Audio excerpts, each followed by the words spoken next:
Welcome to the Eric Avisar Show with so much hope and excitement leading into this clash of the Titans and everything to play for between Liverpool and Barcelona. This was a match marred by horrendous officiating and Liverpool's inability to put away chances and Barcelona's ruthlessness when they had theirs, as the hosts won 3-0 today at the Camp Nou in the first leg of the UEFA Champions League Semifinals. And, the biggest story of today, I think, is the referee. Bjorn Kuipers made himself the story with just how he practically let Barcelona get away with murder. He should have given probably 9 yellow cards, only gave out 3, one of which was for dissent to former Red Luis Suarez. After Suarez disrespected Liverpool by celebrating after he scored just as he promised he would, he cemented his legacy as a former beloved player of the club, but now an enemy, much like Fernando Torres and Michael Owen. No one can ever call Luis Suarez a Liverpool legend. And to be fair, he was a disgraceful player at Liverpool, but we Red supporters put up with it because he's a fantastic footballer. Now you kind of have a better understanding of how terrible he really is.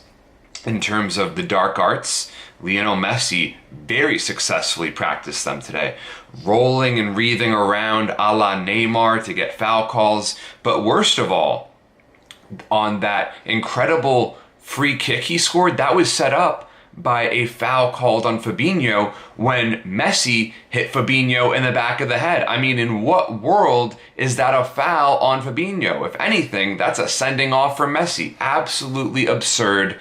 Just a disgraceful call and disgraceful handling of the match from Bjorn Kuipers. I mean, really unfortunate how he allowed the game to get so far out of control and let the hosts get away with so much throughout the match. As for today's lineup, Jurgen Klopp got it wrong.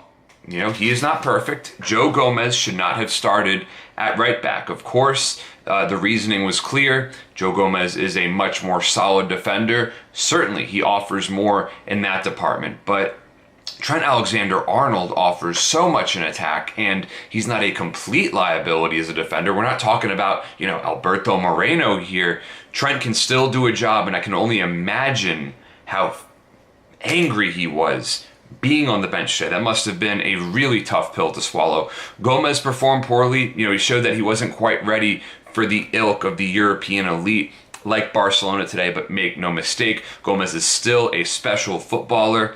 And, the Kool-Aids just really took advantage of an uncharacteristic lack of defensive focus from the Reds. Andy Robertson and Virgil van Dijk did not play their best games today. Van Dijk did a great job of clearing out the danger on many, many occasions.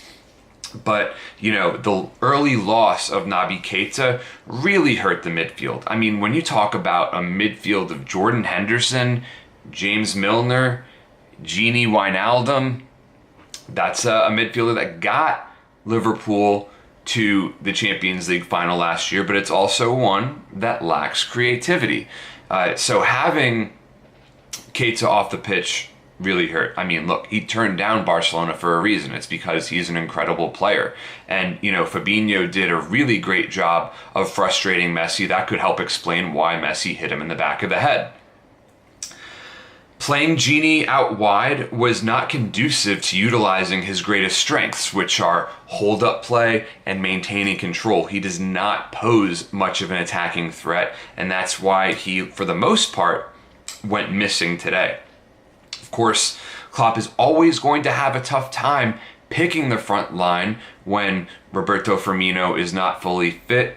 But to play Monday morning quarterback here, to use an American phrase, I would have started Divock Origi in the front three. Maybe not at striker. You could have put, Mo Salah up top, but Origi on the wing or up top, I think would have yielded a better result in terms of the attacking play today. This loss really hurts because Liverpool outplayed Barcelona. Both of Barcelona's first 2 goals came completely against the run of play. But again, football is about taking your chances when they come. Liverpool created plenty of them, but could not finish. That is what makes it, again, a bitter pill to swallow. But to the Reds' credit, they did not give up. They kept fighting even after going down 3-0. Barca blew a 3-on-2 opportunity and a 3-on-1 opportunity. If this is 4-0, this tie is completely over. There is still a sliver of hope for the Reds heading into Anfield. And if Liverpool finds a way back to glory at home, you can bet Barcelona will rue those easy missed chances. Thank you so much for tuning in, and please be sure to subscribe to my channel.